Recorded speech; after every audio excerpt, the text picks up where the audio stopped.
Olá, eu sou a Renata Quadros e esse é o Recontando Casos, canal onde eu trago vocês aqui para a sala da minha casa e reconto um caso.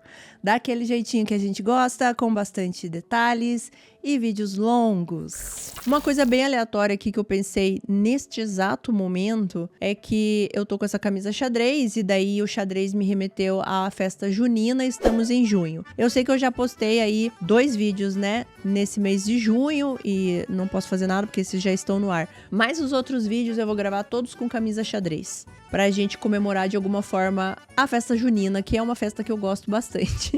Então, a partir desse vídeo, camisa xadrez. O caso de hoje é com certeza um dos casos mais pedidos por vocês aqui no canal. Volte e meia tem alguém nos comentários pedindo ele. E eu fico feliz porque é a proposta do canal, né? Recontar casos, independente se eles são super famosos, pouco famosos ou que ainda não são conhecidos. São histórias que merecem ser recontadas. E o caso de hoje é o caso da Natasha Kampusch.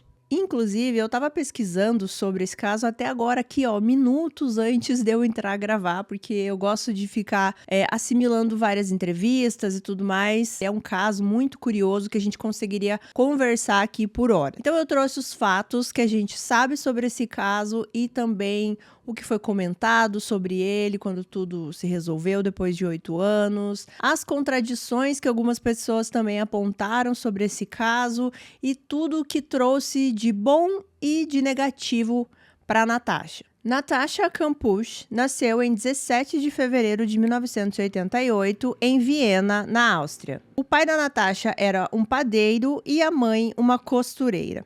E a Natasha, ela foi a terceira filha desse casal. E até aí tudo bem, só que o problema é que a Natasha, ela veio depois de quase 18, 19 anos da última filha do casal. Então ela tinha uma diferença muito grande ali para as irmãs. E isso foi uma dificuldade que a Natasha enfrentou aí na infância dela. Pelo que eu pude perceber, a mãe e o pai ali, eles não eram uma família com dinheiro, eles eram uma família comum, humilde, então eles sempre trabalharam muito para conseguir as coisas na família, para conseguir sustentar as duas primeiras filhas do casal. E quando tudo estava mais se assentando, eles estavam conseguindo ter uma certa estabilidade, as duas filhas já eram maiores de idade, já tinham saído de casa, a Natasha veio. E a mãe teve que começar a lidar novamente com aquele dia a dia de ter um bebê em casa. Eu li em alguns lugares assim que a mãe estava feliz de agora poder ter um certo tipo de liberdade ou ter um pouco menos de responsabilidade, porque as filhas mais velhas tinham saído de casa, e daí a Natasha chegou. Em algumas fontes dá a entender que não foi algo que a mãe da Natasha super ficou feliz, tá? Começar a lidar ali no dia a dia com o bebê novamente. Apesar de tudo isso aqui que eu relatei para vocês, a Natasha, ela sempre foi muito bem tratada, ela era uma criança amada, e a partir de um certo momento, quando ela estava um pouquinho mais crescidinha, ela começou a entender o que foi a chegada dela na família. Ela começou a entender o quão transformadora foi essa chegada, assim, que a família teve que mudar aí quase que 180 graus para uma nova rotina. Os pais da Natasha, eles eram opostos entre si. O pai, ele tinha alguns problemas com bebida, ele ficava a maior parte do tempo fora, mas algumas poucas horas que ele ficava na casa, ele tirava para brincar com a Natasha, para ficar com ela. Ele era mais carinhoso, digamos assim. A mãe da Natasha não era carinhosa. Na verdade, assim, é a forma de demonstrar o carinho, né? Que pode variar de uma pessoa para outra. O jeito da mãe da Natasha de mostrar que ela amava a filha era cuidando da filha. Ela preferia mostrar o amor que ela sentia pela Natasha fazendo coisas para ela. Já que ela era uma costureira, então ela gostava de fazer vestidos bonitos, ela também gostava de fazer penteados na Natasha. E ela cuidava muito da Natasha, ela tentava proteger a Natasha a todo custo. Então a filha não era autorizada a passar tempo sozinha, nem ficar na frente da casa ali sozinha. Ela sempre tentava ensinar para Natasha que o mundo era perigoso, né? E que ali a região onde eles moravam não era das mais seguras. Então ela não iria deixar a filha dela brincando sozinha ou sair com qualquer pessoa. A mãe sempre teve essa preocupação, o que é trágico se a gente for pensar, porque por mais que ela tenha toda essa preocupação, algo muito terrível acabou acontecendo. Então, ela acabava sendo bastante severa com a Natasha. Ao mesmo tempo que ela tentava ensinar várias coisas para a Natasha, para ela ficar inteligente, para ela ficar esperta, para ela ter esse conhecimento, ela não dava liberdade para a Natasha, ela não deixava a Natasha fazer praticamente nada. Então, era dois mundos assim. Ela exigia muito da Natasha, exigia assim que ela fizesse as coisas perfeitamente, mas ao mesmo tempo a Natasha não conseguia colocar em prática nada que ela estava aprendendo. A única vez que a Natasha conseguiu sair de casa, assim, sem a mãe pra ir pra um lugar brincar foi na casa da avó dela. E isso porque essa avó morava numa área muito, muito segura. E mesmo assim, a mãe da Natasha sentia que não era uma situação confortável. Ela não gostava, assim, nem de pensar da filha dela fazendo coisas sozinhas, tendo qualquer tipo de liberdade. Então a Natasha acabava ficando muito em casa e ela assistia muita TV, filmes, documentários sobre crimes, e era o jeito que ela mais passava o tempo, sozinha.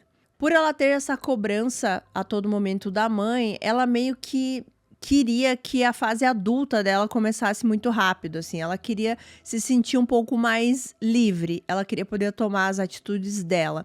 E ela teve muitos problemas, assim, enquanto ela ia crescendo, até mesmo na escola. As crianças, às vezes, pegavam no pé dela por algum motivo e ela não se sentia confortável de contar isso pra mãe, porque ela tinha essa sensação que o sentimento dela não ia ser validado, né? Que não iam dar importância porque ela estava sentindo, porque a mãe sempre exigia essa atitude e exigia que a filha fosse perfeita. E assim, elas discutiam bastante, elas não tinham ali uma relação tranquila de mãe e filha, mas pelo que eu pude perceber, elas amavam sim uma a outra. Elas tinham esse amor de mãe e filha, elas só não tinham essa relação muito carinhosa, essa coisa de muitos abraços, muitos beijos. O jeito que a mãe da Natasha tentava demonstrar esse amor, como eu falei, era tentando proteger a Natasha, tentando ensinar o máximo de coisas para que ela não se frustrasse na vida, para que ela não sofresse na vida. Era essa a forma. Tanto que elas tinham até um combinado, assim, que por mais que elas discutissem, elas não iriam dormir brigadas ou sair de casa brigadas. Elas sempre teriam que resolver essa situação. Em algum momento da vida aqui da Natasha, antes de tudo acontecer, os pais se divorciam.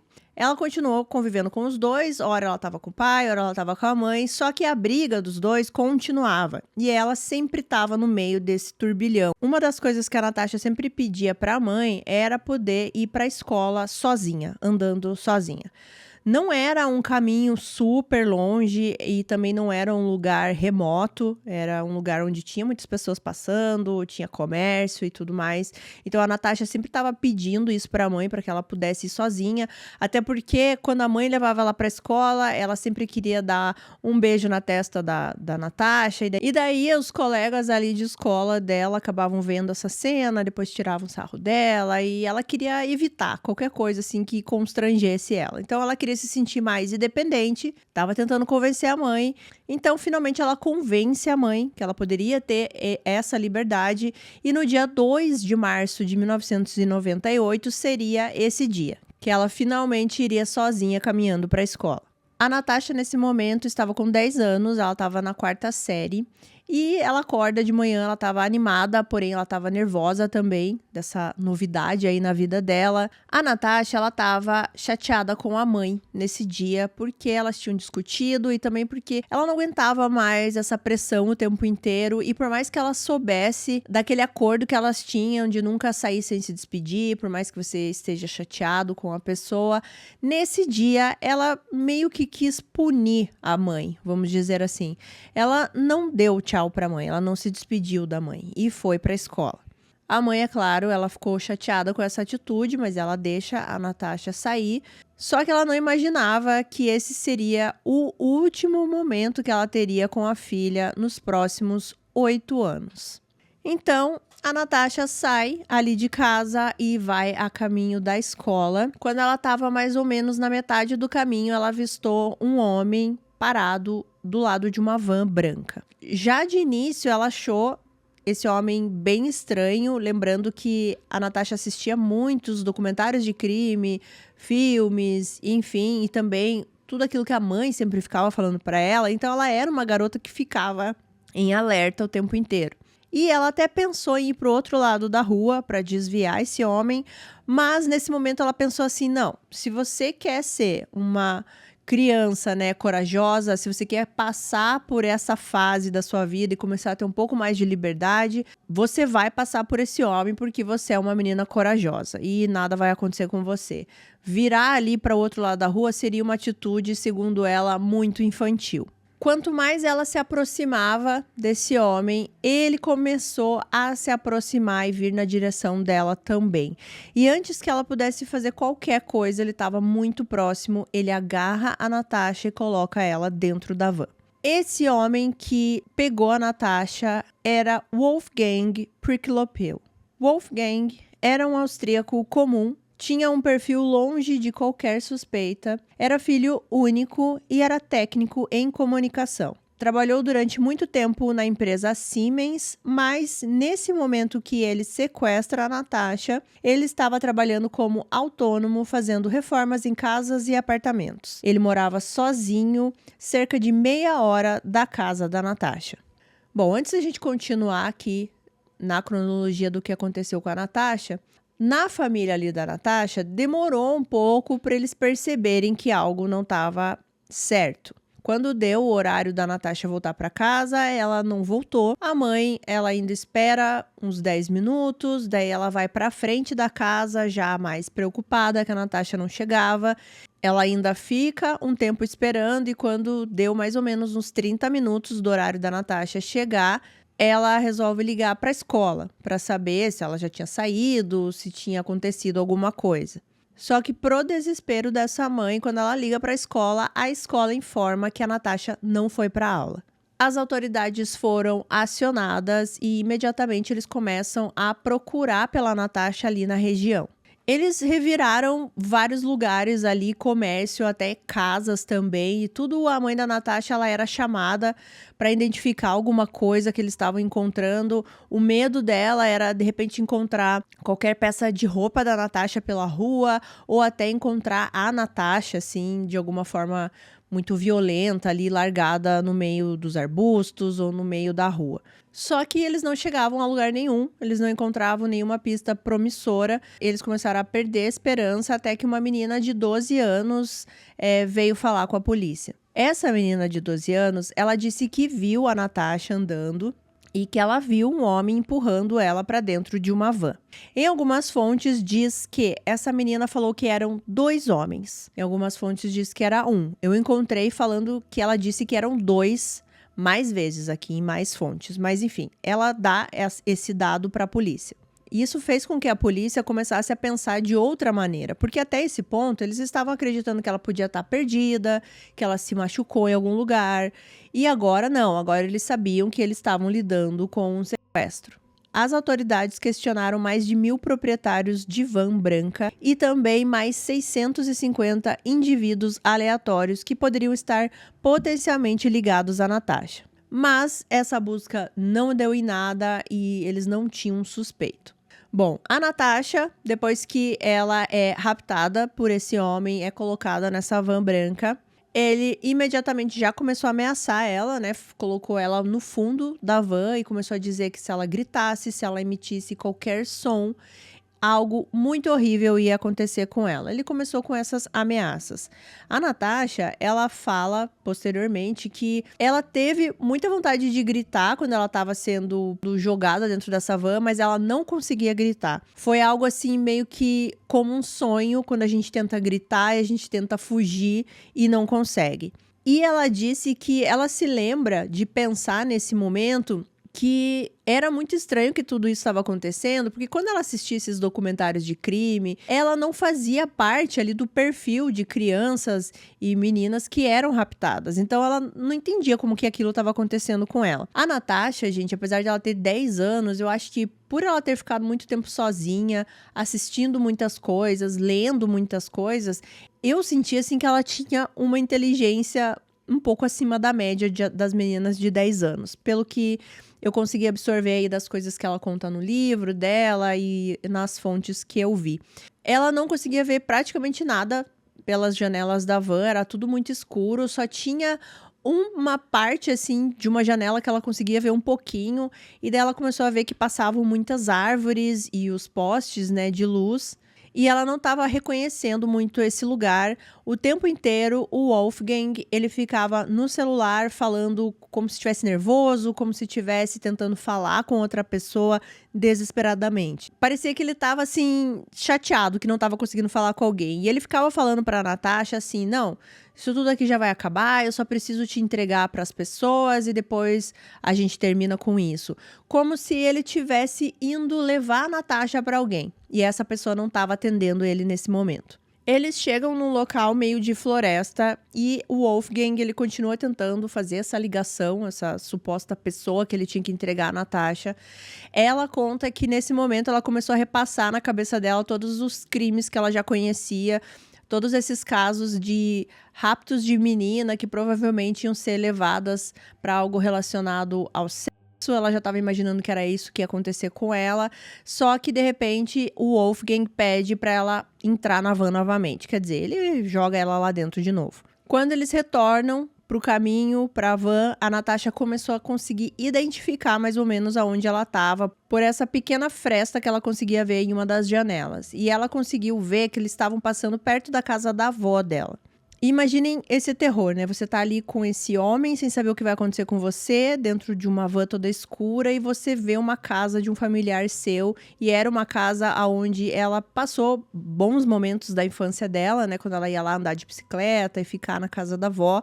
E eles também passam pela padaria do pai dela. Na verdade, essa padaria tinha sido vendida poucas semanas antes disso acontecer. Então, ela disse que se isso que estava acontecendo com ela ali nesse momento tivesse acontecido poucas semanas antes, provavelmente o pai dela ia estar sentado ali na frente da padaria, ela poderia gritar para ele ou fazer alguma coisa, mas que agora ali no momento era só uma padaria, um comércio fechado.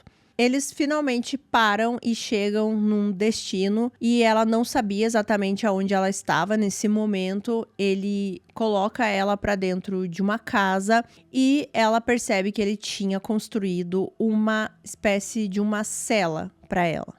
Essa casa onde ela tinha chegado era a casa do avô do Wolfgang. E era uma casa que esse avô construiu na Segunda Guerra Mundial. Então ele tinha um abrigo contra bombas. E o Wolfgang, ele reformou todo esse abrigo para servir de cativeiro para Natasha. Na garagem da casa existia um alçapão. Quando você abria, tinha uma escada que levava a uma espécie de um porão. Nesse lugar, nesse porão, tinham várias coisas aleatórias. Ele guardava várias coisas nesse lugar. E num canto ali, numa parede, existia um cofre. E nessa abertura do cofre, pelo que eu pude entender, porque esse cofre parece que ele saía dessa abertura, existia uma outra porta. E essa porta pesava cerca de 150 quilos. E você meio que tinha que entrar nesse lugar, assim, meio que até rastejando, e tinham outras portas que vinham durante esse caminho, até que você chegava numa espécie de uma sala, que nem tem como dizer que é uma sala, porque esse cômodo tinha 5 metros quadrados apenas.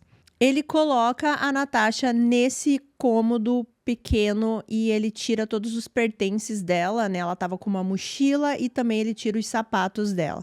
A Natasha, ela pediu, por favor, para ficar com a mochila, mas o Wolfgang começou a dizer uma história de que ela provavelmente tinha algum tipo de transmissor naquela mochila, que ela ia conseguir falar com alguém fora da casa. E foi nesse momento que a Natasha conta que ela percebeu que o Wolfgang tinha algum tipo de distúrbio mental. Veja, gente, uma menina de 10 anos e ela já tinha mais ou menos essa noção.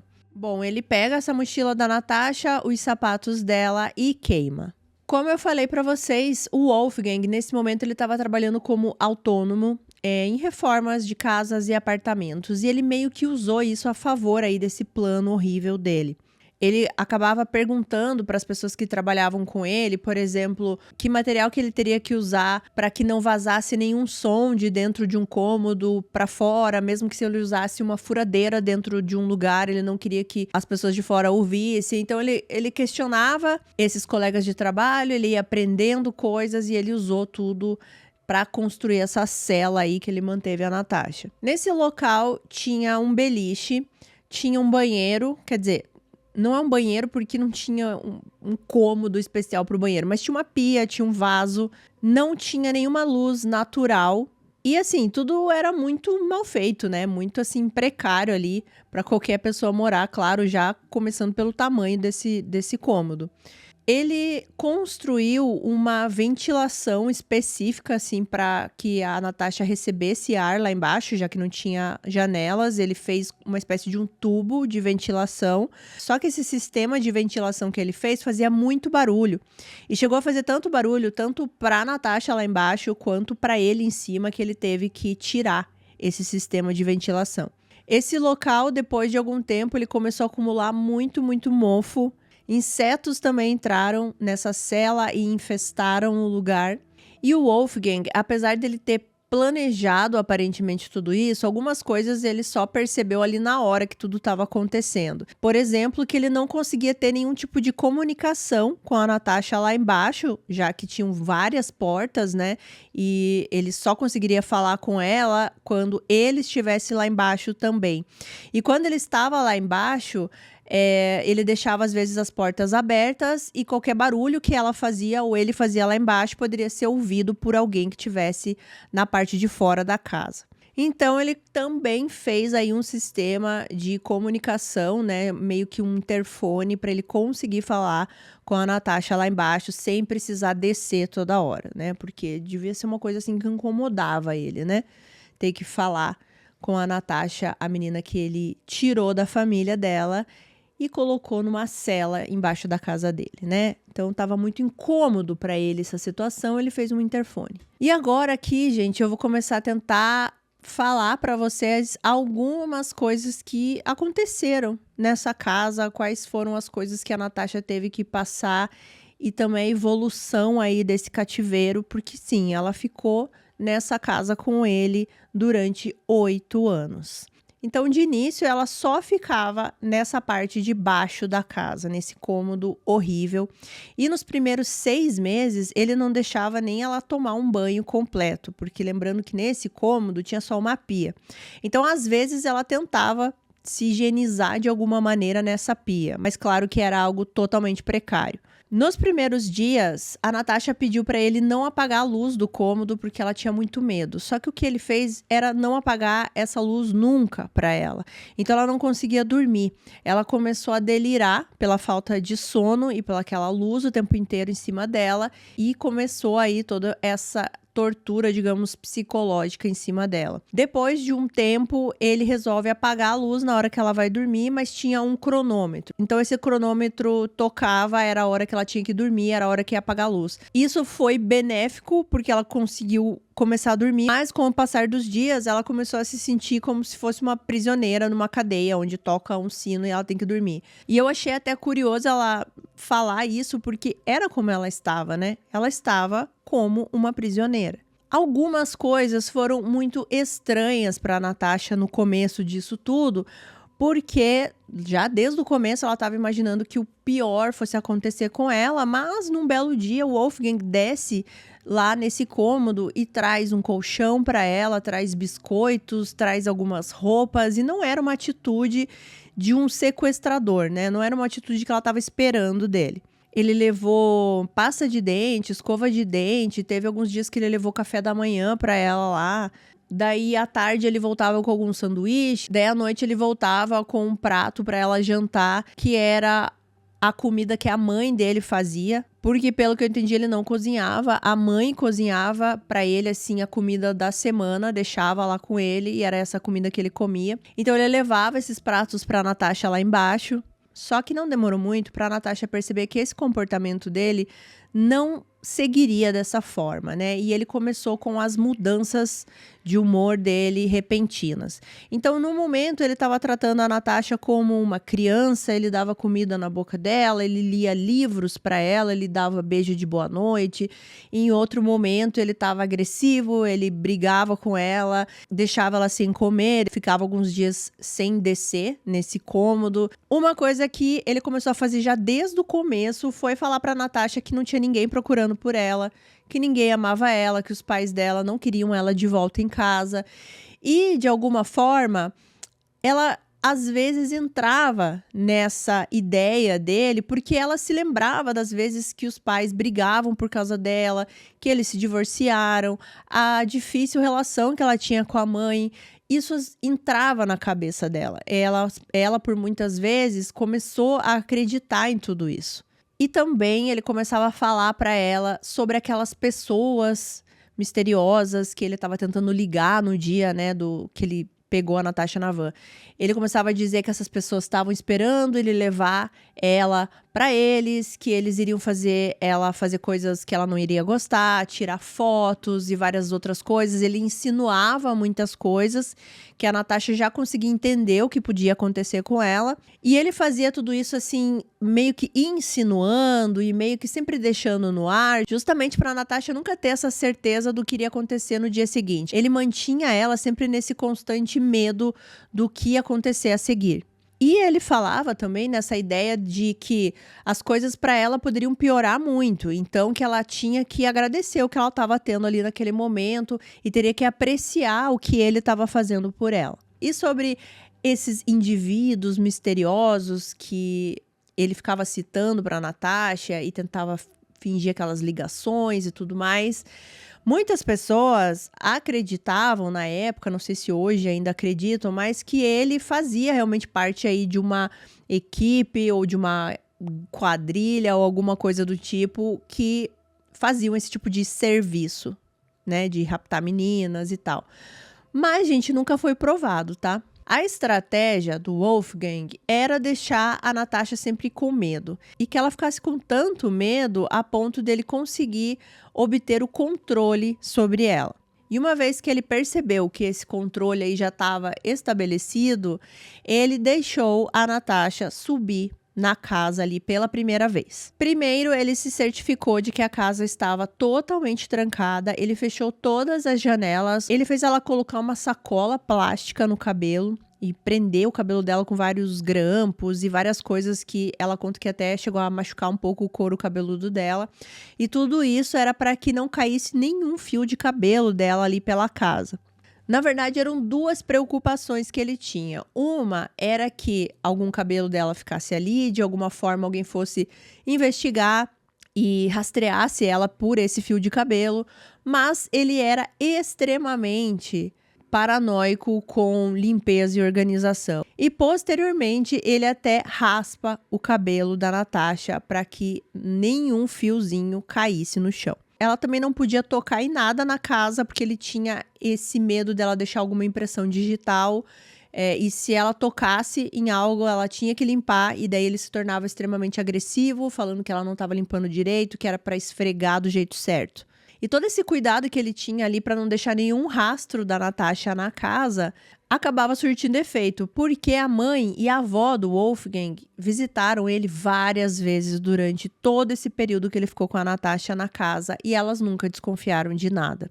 Elas falaram, né, posteriormente isso, depois que tudo foi descoberto, que elas jamais imaginavam que tinha uma menina lá morando com ele.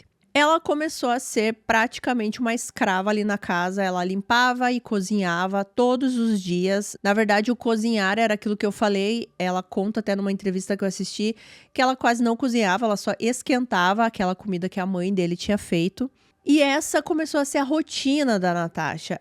Limpar o tempo inteiro a casa e sempre escondida e sempre só a hora que ele permitia que ela subisse e cozinhar para ele. E depois de 2 anos aí de cativeiro, ele obrigou a Natasha a mudar de nome. Ele disse que o nome Natasha já era um nome que pertencia a ele, então ela tinha que escolher outro nome para que ele pudesse se referir a ela.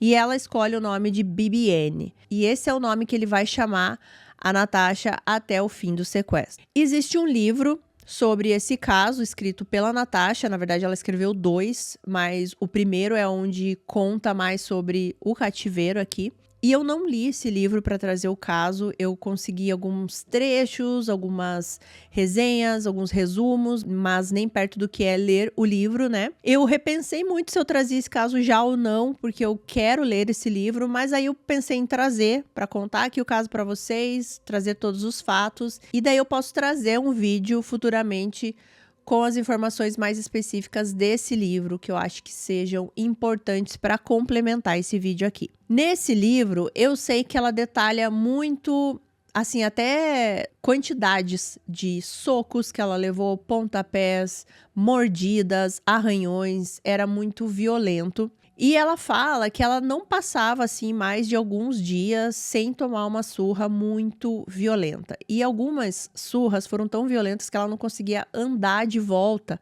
para aquele cômodo que ela estava, sabe? Era muita dor. Teve um episódio em alguma dessas brigas aí, numa dessas rompantes que ele tinha aí de alterar o humor dele totalmente, que ele enfiou um canivete no joelho dela. E começou a sangrar muito, claro, né? E a dor insuportável, e ele começou a ficar daí com mais raiva, porque esse sangue começou a escorrer na canela dela e manchar ali onde eles estavam, e isso foi assim o terror para ele, que ela estava manchando o chão com o sangue dela. E ao mesmo tempo que ele tinha esse comportamento, ele presenteava a Natasha, por exemplo, em datas comemorativas como o Natal. Conforme foram passando aí os meses e os anos, a Natasha começava a ganhar mais liberdades dentro da casa. Eu lembro muito dessas cenas no filme que eu assisti, porque eu conheci esse caso pelo filme, alguns anos atrás, e depois que eu fui saber que era um caso real. Então, muitas das coisas que eu tô contando aqui pra vocês, eu lembro nitidamente das cenas do filme. Ficou muito gravado esse filme na minha cabeça, porque eu lembro que quando eu soube disso, eu acho que dizia alguma coisa no filme, né? Baseado em fatos reais, alguma coisa assim. Eu fui pesquisar. Faz tempo isso, né, gente? Porque esse filme faz tempo que saiu. E daí que eu fiquei sabendo desse caso e eu falava, gente, eu não acredito que tudo isso que eu assisti aqui nesse filme realmente aconteceu. Ficou muito marcado pra mim as cenas desse filme. Vou colocar aqui na tela pra vocês a foto desse filme que eu tô falando. Ele leva o mesmo nome do livro, que é 3.096 Dias. E ele foi totalmente baseado no livro escrito pela Natasha. Então, ele é bem fiel. Então, como eu tava falando, ela começou a ganhar aí algumas liberdades na casa, ela começou a ajudar ele em alguns trabalhos ali dentro da residência, mas ao mesmo tempo que ele fazia isso e tentava, digamos, ter algum tipo de relacionamento ali com ela, ele tinha dias que deixava ela sem comer. Ela comia uma cenoura, assim, em 3 dias. Ele ficava doente na parte de cima da casa e daí ele nem ligava porque estava acontecendo com ela lá embaixo. Ela ficava lá embaixo alguns dias sem subir. E ele deixava ela nessa restrição aí de comida justamente porque ele queria que ela ficasse fraca, que ela não pudesse fugir. Outra coisa que ele fazia para evitar que ela fugisse era obrigar ela a limpar a casa ali nua ou seminua, porque dela não poderia sair da casa porque ela estaria sem roupa.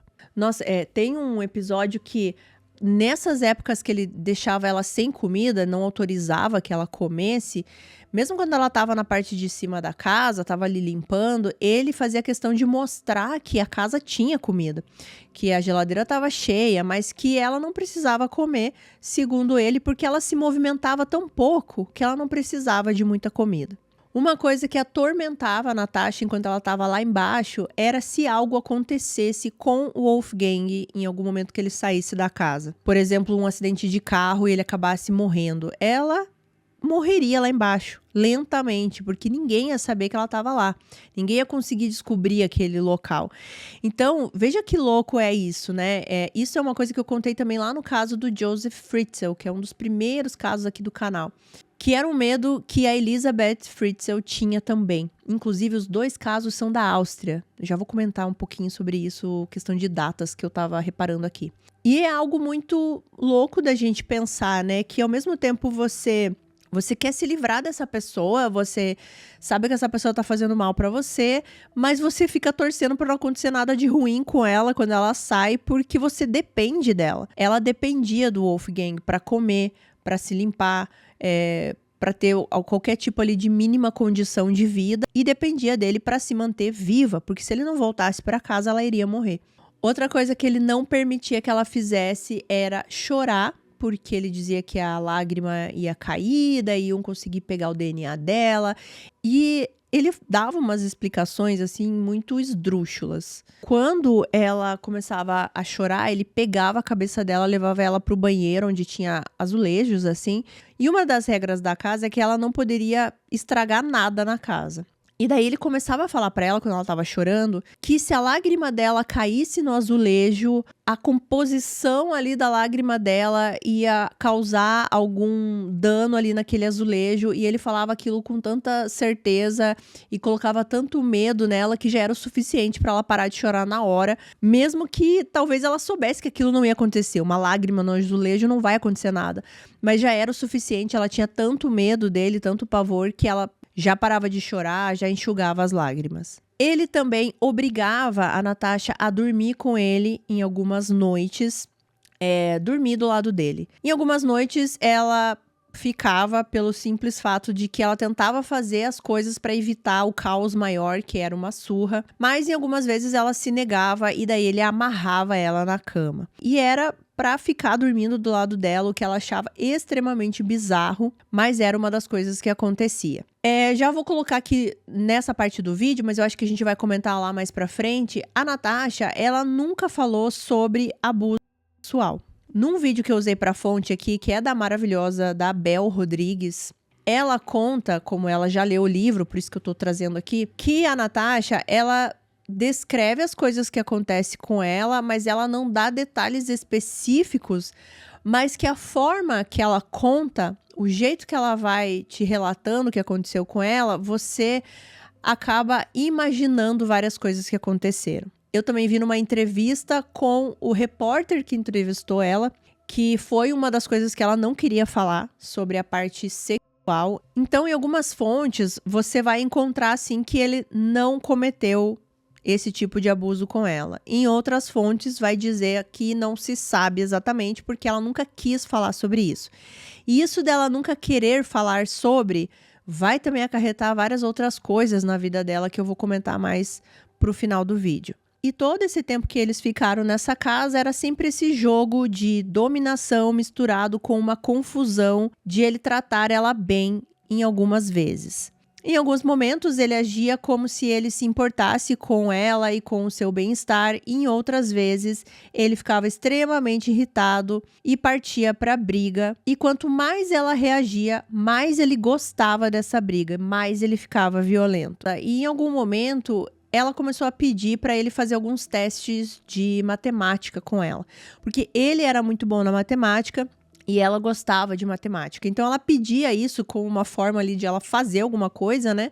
Só que mesmo que ela acertasse esses testes, porque ela também era boa em matemática, né? Por mais que ela acertasse os resultados, fizesse tudo certinho, ele sempre dava um jeito de achar alguma coisa para criticar, para diminuir ela e para sempre manter essa posição aí de uma pessoa superior e que a Natasha não valia nada. Falando aqui um pouquinho da família da Natasha, eles nunca desistiram de procurar ela. Eles, principalmente nos primeiros anos ali, eles ficaram o tempo inteiro empenhados em encontrar. É claro que depois de 4, 5 anos, eu acho que essa busca deva ter diminuído um pouco, mas não tinha nada a ver com o que ele falava para Natasha, né? O tempo inteiro, o pai e a mãe esperavam encontrar ela novamente, ficaram preocupados. Na verdade, a vida do pai piorou muito depois que a Natasha foi sequestrada, porque lembra que eu falei para vocês que ele tinha problema com o alcoolismo. Então, esse problema triplicou depois que tudo aconteceu, ele ficou muito mal. A mãe da Natasha, em todos os aniversários da filha que ela não estava ali, ela fazia um bolo. E lá na casa, a Natasha também lembrava disso, que no aniversário dela, a mãe sempre fazia um bolo muito gostoso. Uma coisa bem triste que aconteceu com a mãe da Natasha foi que as autoridades, como eles viram que a investigação não estava andando, eles já estavam praticamente dando a Natasha como morta. Eles encorajaram a mãe da Natasha a comprar um terreno no cemitério, uma lápide, para fazer em nome da Natasha. Pense que terror isso, gente. Você tem a esperança de encontrar a sua filha e as pessoas estão dizendo para você comprar uma lápide. Continuando aqui com a parte de fora desse caso, né? Alguns avistamentos da Natasha eram reportados, né, enquanto eles estavam investigando. E eram muitos avistamentos em cidades ali ao redor de Viena, e alguns dos avistamentos diziam que ela estava com a mãe andando numa loja. Então começaram a acusar também a mãe da Natasha, né, o pai também, de que eles estariam envolvidos com isso. Na verdade, a mãe foi super acusada porque lembra que eles estavam divorciados, né? E aparentemente a mãe, ela estava tendo um novo relacionamento. E as pessoas começaram a acusar que a Natasha estaria atrapalhando esse novo relacionamento, então a mãe fez alguma coisa para sumir com a filha. Então ela foi muito acusada. Além dela estar sofrendo com a falta da filha, ela era acusada por ter participado do sumiço da filha. Eles começaram a falar também sobre a Natasha ter saído de casa sem se despedir, então que isso era prova de um relacionamento terrível que as duas tinham, então era mais uma indicação de que a mãe tinha se livrado da filha. Conforme o tempo ia passando, ela ganhava mais um pouco aí de liberdade. Então, à noite, ele começou a deixar ela sair ali na parte de fora da casa, no jardim, para ela conseguir ficar um pouco ao ar livre. Ela ficava ali 5, 10 minutos só olhando para o céu, para a lua, para as estrelas, sentindo o vento. Ela pegava alguns galhos e folhas e trazia para dentro de casa para colocar lá no cômodo dela, como uma forma de lembrança de que o mundo exterior existia. E isso me tocou muito, até porque eu vi também ela numa entrevista falando sobre isso, a importância das coisas cotidianas, né? Das coisas que parecem simples e que a gente às vezes não dá valor. Para ela, esse evento dela ir no jardim, só olhar para o céu, sentir um vento e pegar numa folha, era algo assim extremamente importante. E isso é uma coisa que pra gente parece que não tem tanto valor, né? E para ela era uma das poucas coisas boas que ela tinha. Bom, a Natasha também, ela vai, claro, crescendo. Então, agora que ela já estava ali 5, 6 anos, ela já não tinha mais a mesma cara que ela tinha quando ela sumiu. As fotos que divulgaram dela, na época que ela sumiu, já não se parecia como ela estava nesse momento. E o Wolfgang, acredito que ele se aproveitava um pouco disso e ele começou a sair com a Natasha fora de casa. A Natasha começou a ir algumas vezes em alguns lugares que ele estava fazendo essas reformas de apartamentos e casas e ela ajudava nesses trabalhos. E isso aqui foi na época que ela já estava ali há 7 anos com ele.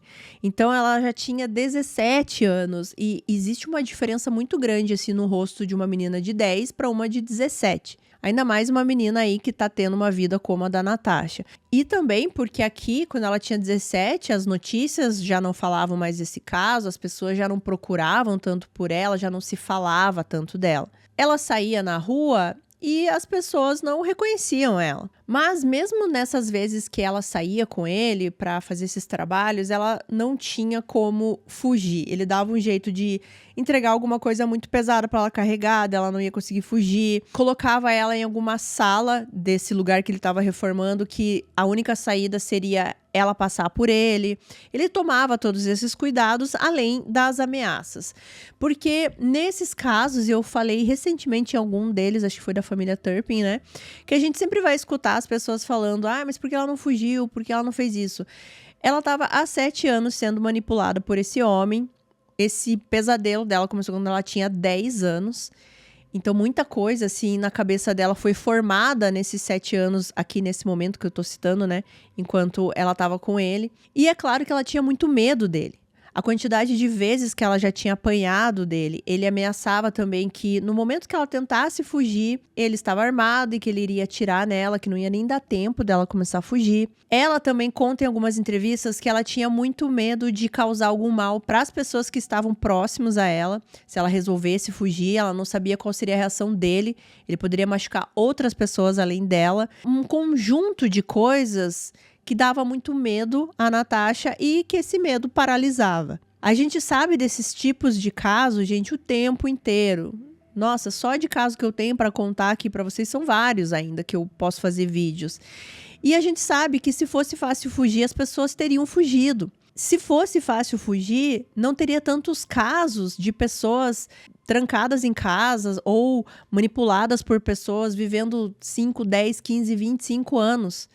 Sabe? Então, assim, é fácil falar quando você não tá vivendo esse calvário, né? Quando você não tá nessa situação. É claro que se ela pudesse ter fugido, é claro que se ela conseguisse fugir, ela teria fugido nesse momento. Uma coisa que ela relatou também, que vale a pena eu falar aqui pra gente tentar entender um pouco da situação dela, é que ela tinha medo, por exemplo, se ela tava num lugar com algumas pessoas, ela começasse a gritar: "Ah, eu sou sequestrada, eu sou a Natasha Campucci, eu não sei o quê", vai começar a gritar. A maioria das pessoas, a primeira reação vai ser achar que ela tem algum problema. Esse era um dos medos dela, que as pessoas não acreditassem nela naquele momento e simplesmente ele ia pegar ela de novo pelo braço e ir embora. Em 2 momentos, a Natasha tentou fazer alguma coisa para escapar, mas nenhum dos 2 deu certo. O primeiro foi quando eles estavam meio que parados no trânsito e estava tendo uma espécie de uma fiscalização da polícia de trânsito. E não tinha outro caminho que eles pudessem fazer a não ser passar por esse bloqueio policial. E esses policiais, eles estavam ali checando informações de veículos, de motoristas. E quando chega na vez deles, ele começa a checar os documentos ali do Wolfgang. Ela tentava sinalizar de alguma forma, ela olhava fixamente para esse policial, tentava mostrar que ela precisava de ajuda, que ela estava em perigo, mas não adiantou. Esse policial não conseguiu captar esses sinais dela.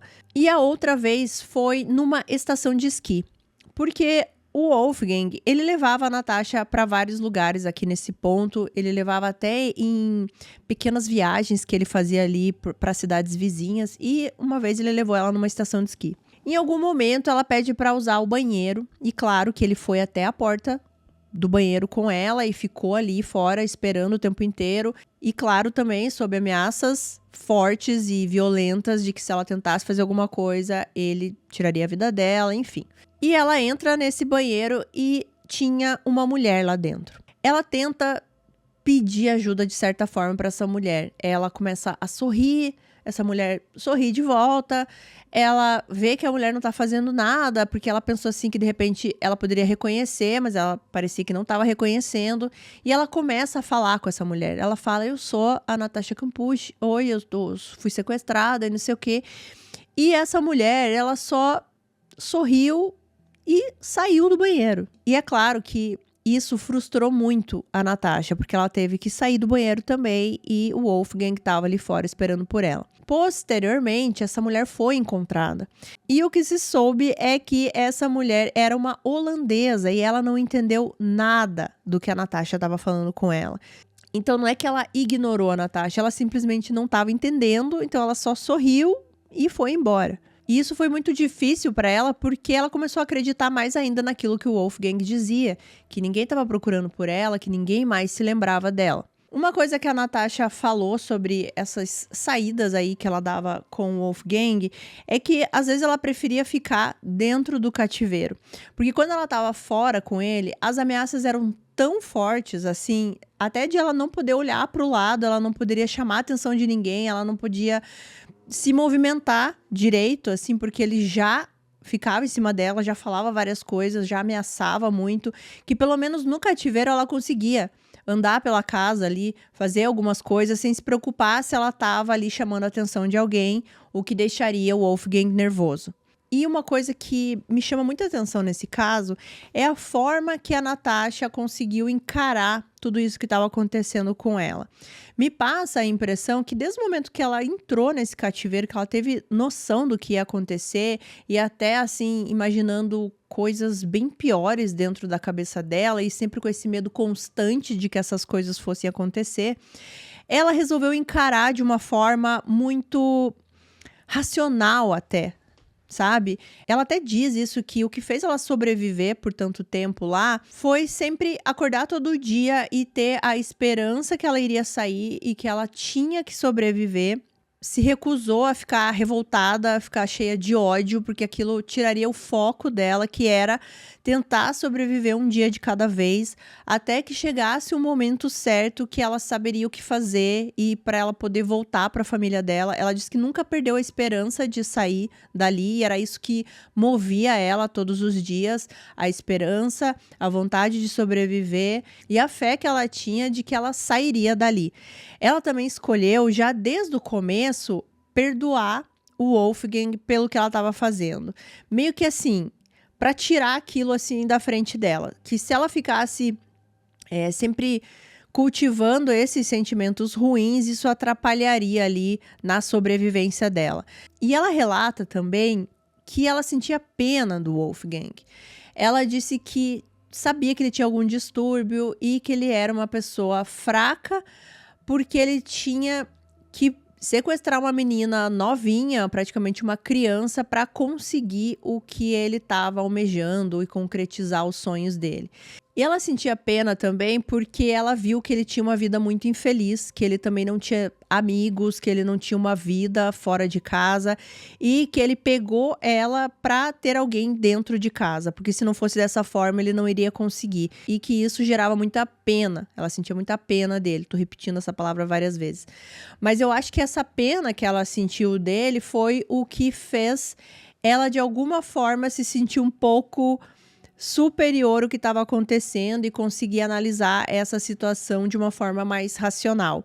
Ela me passa várias vezes quando ela tá contando que ela tinha exata noção do que estava acontecendo e ela sabia que ela estava sendo manipulada, que ela sabia que ela tinha medo sim dele, que ela sabia que coisas horríveis poderiam acontecer, mas que de alguma forma ela tinha uma consciência maior ali do que estava acontecendo e que ela precisava ficar calma, que ela precisava saber agir no momento certo. Mas mesmo com todo esse comportamento que eu tô contando aqui pra vocês, ela tentou tirar a própria vida 3 vezes.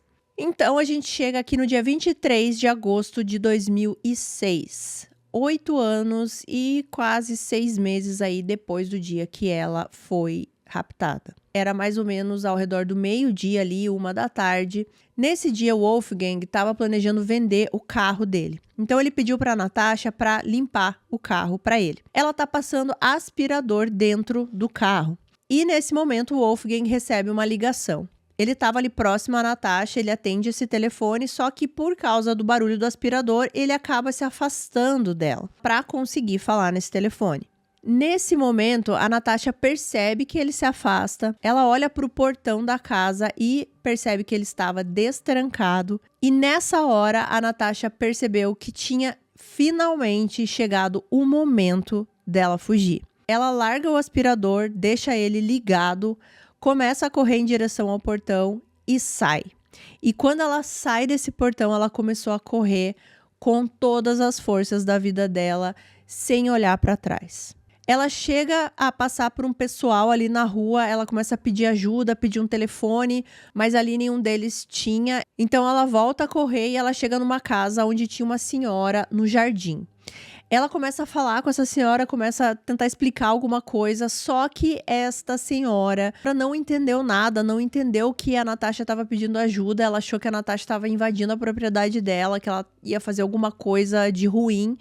Então ela fala para a Natasha não se aproximar, que ela iria chamar a polícia. Não se sabe se ela chamou a polícia porque ela achou que a Natasha ia fazer alguma coisa contra ela ou se ela entendeu o que a Natasha estava pedindo. Mas, enfim, de qualquer forma, a polícia chega nessa casa e ela consegue explicar tudo o que estava acontecendo e logo os policiais já souberam que ela era a Natasha Kampusch. Ela começa a falar onde era a casa, começa a explicar onde era o endereço e os policiais vão até essa casa. Facilmente eles encontram, não era uma casa que estava escondida em lugar nenhum. Eles entram da casa, eles começam a entender onde ela ficou presa, eles conseguem acessar o alçapão e ver que tinha toda aquela construção na parte de baixo. E o Wolfgang não estava lá.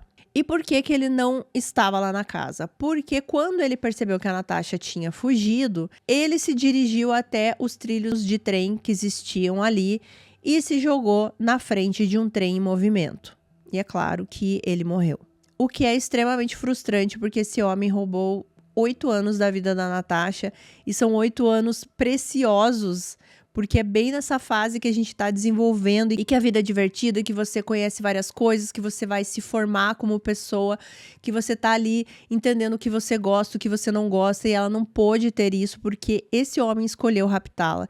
E agora ele estava morto, ele não iria pagar pelo que ele fez. Eu tô mostrando aqui na tela para vocês um mapa da região de Viena, só para a gente analisar aonde foi essa linha do trem onde o Wolfgang acabou tirando a própria vida. Perto da casa da Natasha, cerca de pouquíssimos minutos, existe uma linha de trem. De início eu até achei que era aqui que tinha acontecido, mas pesquisando um pouquinho mais, eu vi que ele pegou o carro dele e dirigiu cerca de 36 minutos até uma estação de trem ali mais na região central de Viena.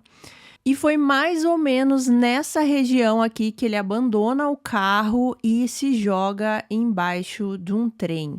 Pelo que eu pesquisei, o carro dele foi encontrado e logo depois o corpo no mesmo dia à noite, apesar que em algumas fontes fala que ele só foi encontrado no dia seguinte. A Natasha, posteriormente, ela disse que era uma das ameaças que ele fazia para ela.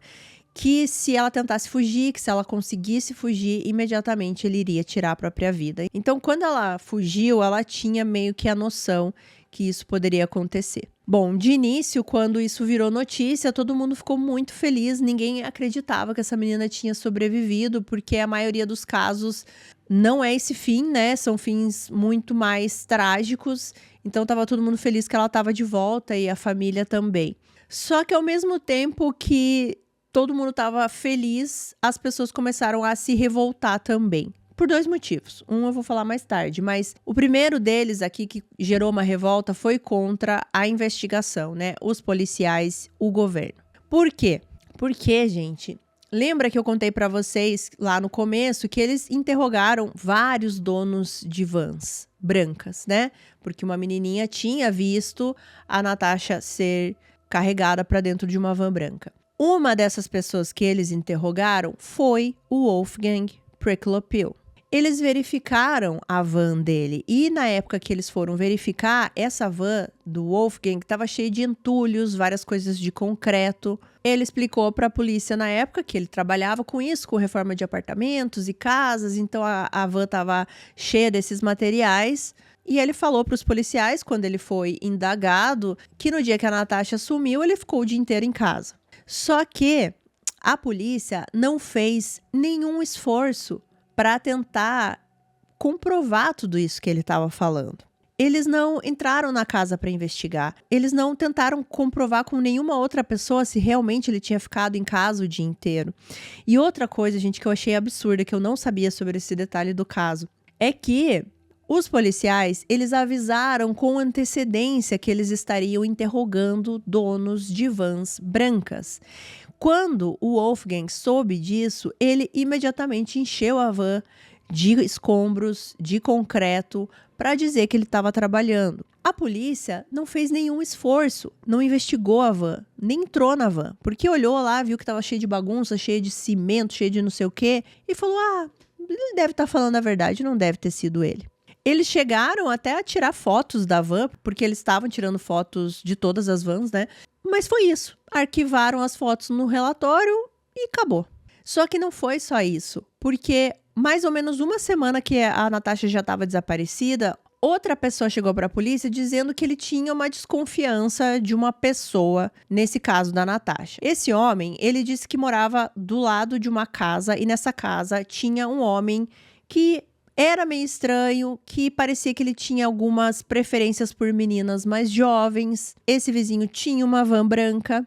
Esse homem passa o endereço da casa, a polícia vai até esse endereço, porque eles queriam investigar. Quando eles chegam nesse endereço, era a casa da mãe do Wolfgang. Só que ele não morava com a mãe. E por ele não morar com a mãe, a polícia achou assim, então a gente não tem como investigar porque a casa não é dele. Ele não é um morador dessa casa, ele só tá vindo visitar às vezes. Ou ele pode ter morado antes, agora não mora mais, então não tem como a gente investigar. E eles não levaram para frente também essa denúncia.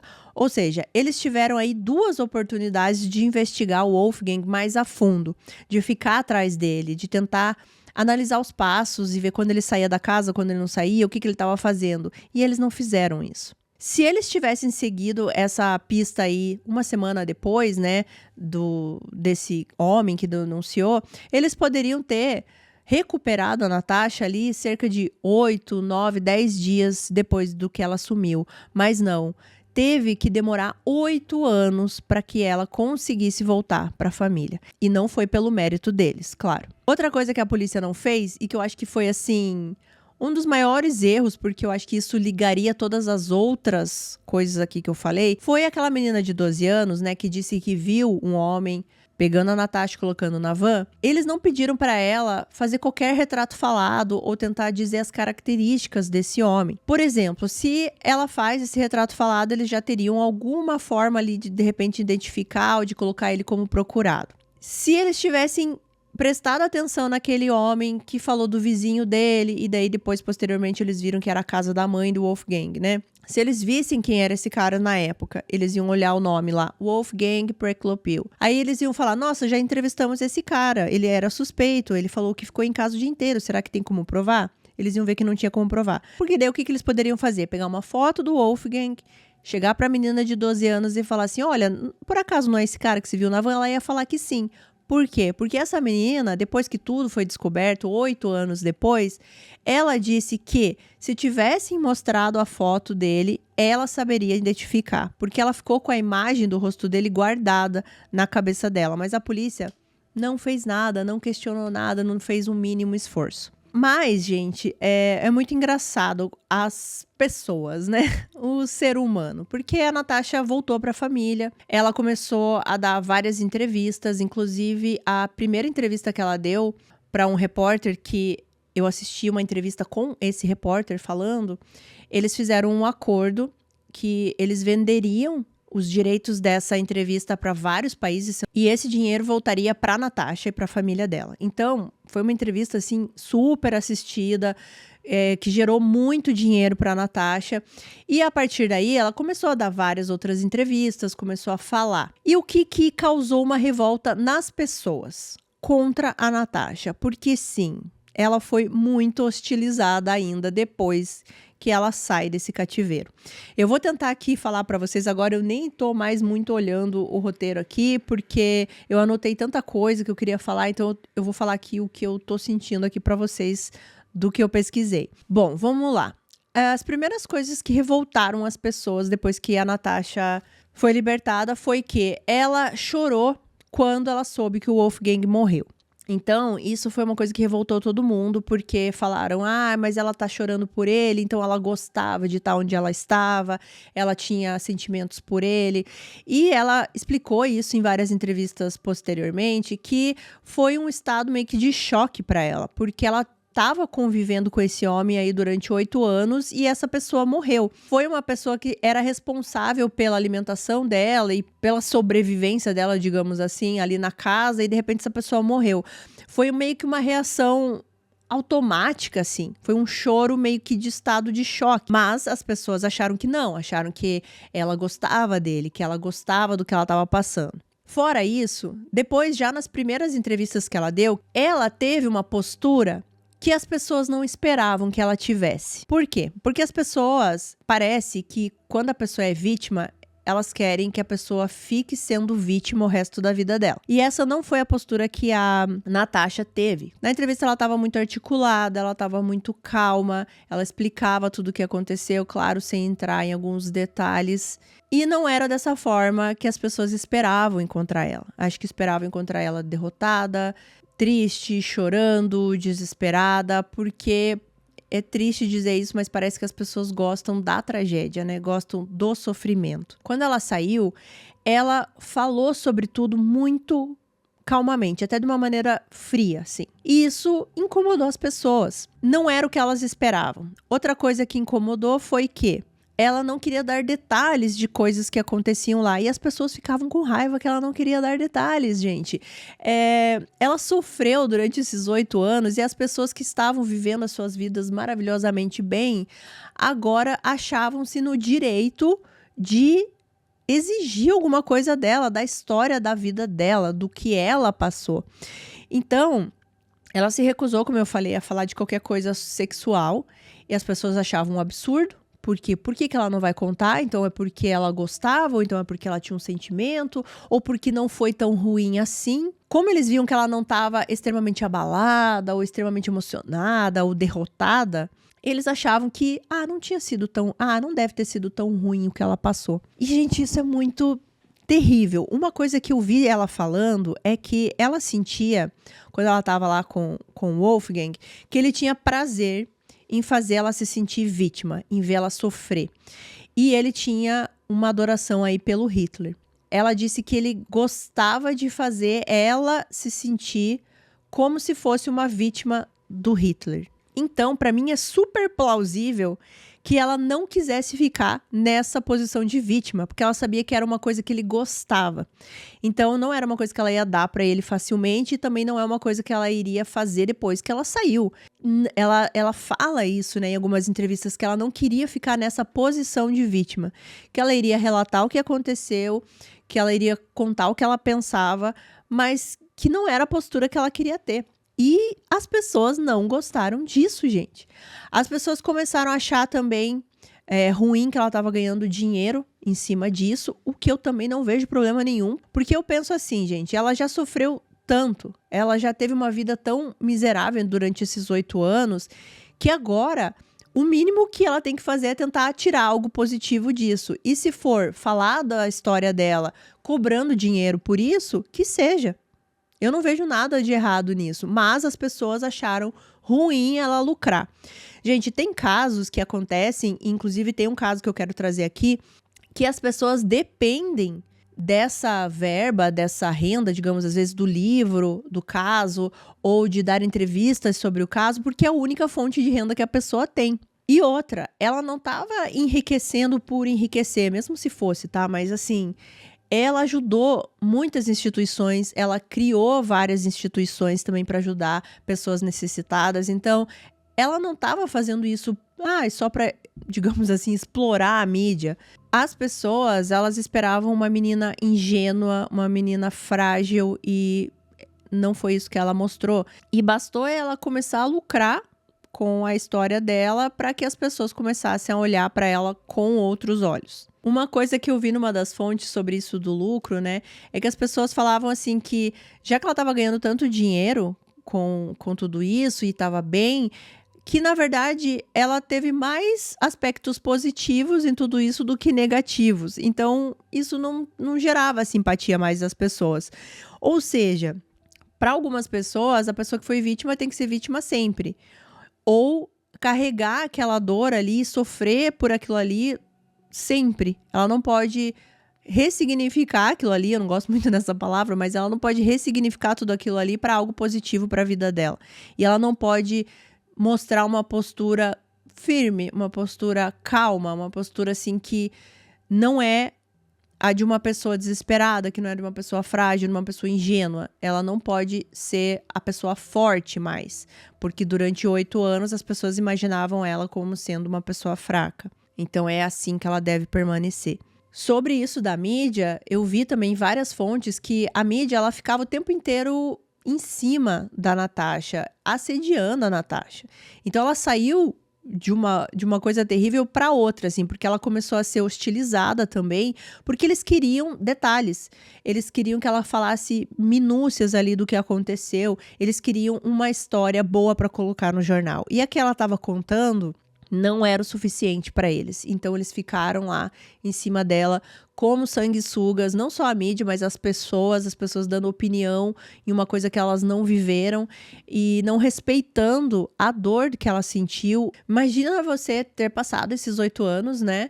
E daí as pessoas te perguntando assim: mas e o sexo? E ele te abusou sexualmente? Mas e daí ele passava a mão em você? Mas daí como é que era essa parte? É uma coisa muito perturbadora. As pessoas querendo esses detalhes, parece que é até um prazer que a pessoa quer sentir pelos detalhes mórbidos, assim, pelos detalhes grotescos. E ela teve que passar por tudo isso depois que ela saiu do cativeiro. Uma coisa que eu vi nesse vídeo da Bel Rodrigues é que a Natasha, ela não quer que falem que o caso dela foi um caso de síndrome de Estocolmo. Ela diz que isso não aconteceu e até depois eu vi também numa outra fonte que fizeram estudos e análises sobre o caso dela e realmente descartaram essa possibilidade. Porque ela não teve, assim, nenhum tipo de sentimento amoroso ou um envolvimento com esse cara. Ela sabia o tempo inteiro o que estava acontecendo ali com ela, que ela tinha que escapar e que ia chegar o momento que isso ia acontecer. Mas ela tinha esse raciocínio que ela não podia simplesmente se revoltar ali contra ele, porque seria pior para ela. Se ela criasse esse ódio contra ele, ela iria enlouquecer, ou se ela tentasse fazer alguma atitude impensada, ela poderia morrer. Então ela sempre teve essa coisa mais racional e que nunca teve essa coisa da síndrome de Estocolmo. Então eu tô falando aqui porque é um desejo dela, da Natasha, de que ela não seja associada a essa síndrome. Bom, a Natasha, ela processou o Estado, né, devido aí aos erros que aconteceram e que a investigação não foi feita de uma maneira correta, e ela acaba ganhando esse processo. Uma das partes ali da indenização, o que foi muito curioso, é que ela ganhou 2/3 da casa do Wolfgang, a casa onde ela passou aqueles 8 anos. 2/3. O 1/3 que falta aqui era da mãe do Wolfgang, só que posteriormente a Natasha comprou esse 1/3, então ela ficou dona da casa que ela ficou esses 8 anos, o que também foi algo muito comentado na época. Ela foi muito questionada do porquê que ela não vendeu essa casa, porquê que ela não se livrou disso, né, e ficasse com o dinheiro, mas ela disse que ela não queria que essa casa virasse futuramente uma espécie de um museu. Ela fala até a palavra de um parque temático, onde as pessoas ganhassem dinheiro ali visitando a casa, visitando o alçapão e o cômodo que existe embaixo da casa. Ela não queria esse tipo de atenção. Então ela preferiu ter a casa para ela como uma forma de garantir a privacidade dela. Se vocês procurarem no YouTube, se eu não me engano, tem 2 vídeos, tem um que é bem mais longo, mas tem 2 vídeos principais que você vai ver ela dentro dessa casa, mais ou menos ali, acho que no ano de 2016, mais ou menos foi quando foram gravadas essas entrevistas. Ela mostra toda a casa, ela disse que vai na casa, assim, alguns meses do ano, ou quando precisa ir lá para alguma manutenção, ela não fica visitando a casa constantemente. A única exigência que a prefeitura pediu para ela foi concretar a parte de baixo da casa. Então não se tem mais acesso a toda aquela parte que ela ficava trancafiada lá, aquele quartinho de 5 metros quadrados. Mas a casa em cima, normal. Então você consegue ver ela nessa casa e tudo mais. Ela até vai até o jardim que eu comentei para vocês, onde ela ia tomar um ar. A Natasha, durante um breve período, ela teve um programa de entrevistas lá na Áustria. Ela escreveu esses 2 livros que eu falei para vocês. O primeiro livro ela escreveu 4 anos depois que ela fugiu, ou seja, ali em 2010, que é o 3.096 dias, que ela conta os detalhes ali de tudo que ela viveu, né, nesses 8 anos do cativeiro. E em 2016, ela fez um outro livro que se chama 10 anos de liberdade, aonde ela conta como foram aí esses 10 anos depois que ela fugiu. Hoje em dia, pelo que eu pude perceber, eu não consegui encontrar coisas muito, muito recentes dela, mas ela vive bem reclusa, ela continua vivendo ali na região de Viena, num apartamento, e ela tenta se ocupar das mais diversas formas possíveis, porque ela disse que se ela relaxa, se ela fica em silêncio, as memórias voltam, ela acaba se sentindo mal. Então ela faz várias atividades, ela ainda continua fazendo terapia, pelo menos até essa reportagem que eu vi, e faz várias outras atividades, tipo canto, pintura. Ela tenta se manter o mais ocupada possível. Bom, vou citar aqui para vocês algumas coisas que as pessoas opinam sobre esse caso, acho que mais na época, acho que hoje em dia não tanto, né? Mas muitas pessoas acreditavam que esse sequestro foi forjado. Algumas pessoas acreditavam que ela cooperou com o sequestrador para ficar longe da família, para fugir da família. Outras pessoas falam que a mãe cooperou com tudo isso. E tudo isso porque, para as pessoas, ela estava tendo mais lucros com a história toda do que prejuízos. Então, eles não conseguiam admitir que foi o Wolfgang que teve essa ideia horrível e que realmente sequestrou ela e que ela passou por tudo isso, porque eles acreditavam que ela estava tendo mais vantagens aí com a história. Então, se ela tá tendo vantagens, então seria algo que ela combinou ou que ela ajudou. O que eu acho absurdo, gente.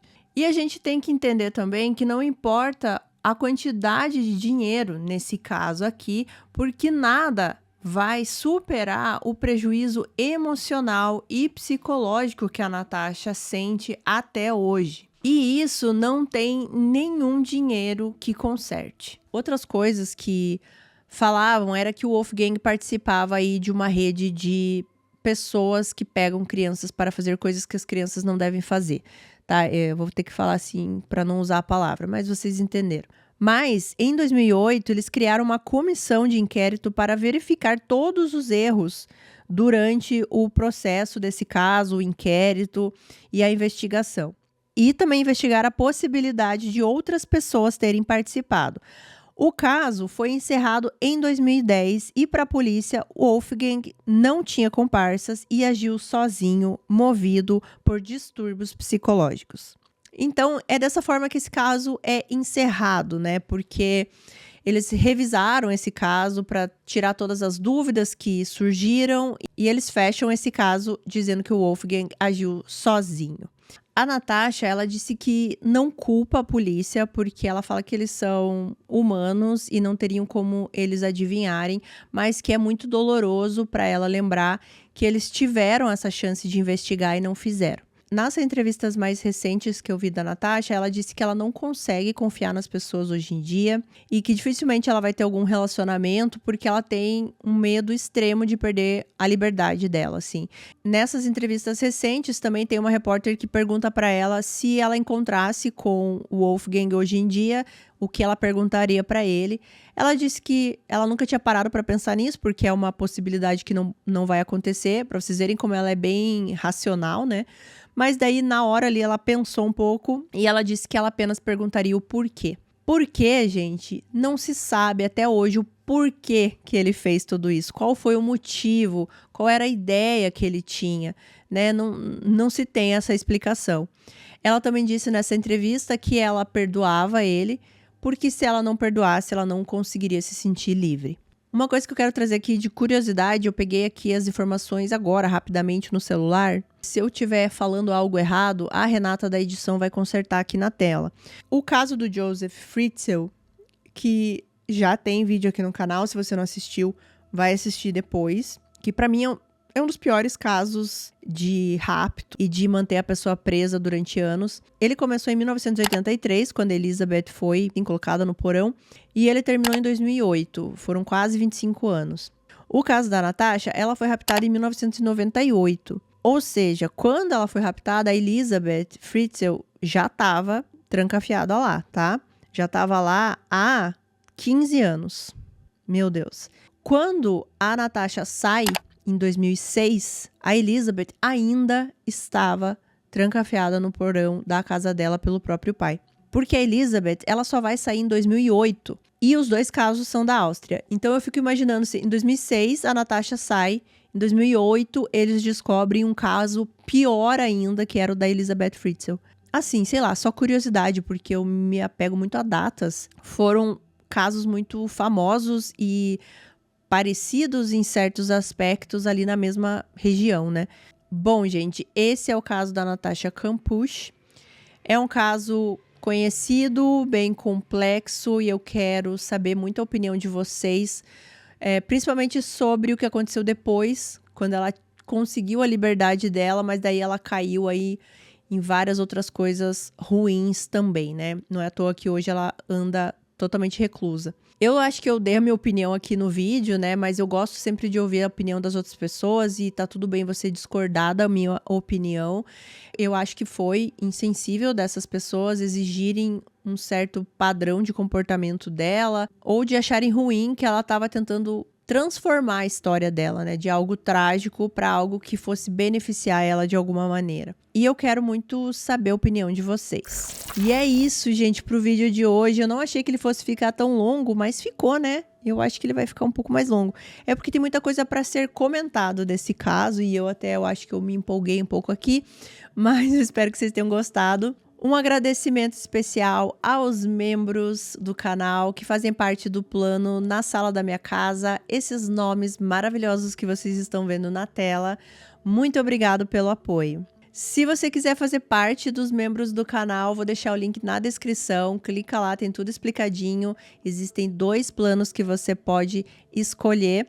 e eu vou ficar muito feliz com o seu apoio. Se você não puder ou quiser ser membro, tá tudo bem. Eu fico muito feliz também de você estar aqui comigo até o final do vídeo, de você deixar seu comentário, dar o like e compartilhar o vídeo com quem também gosta desse conteúdo. Vão me seguir lá no Instagram, gente. No Instagram eu não falo sobre crimes, mas é mais o meu dia a dia, as coisas que eu tô pensando no momento. Então, se você quiser, tô por lá também.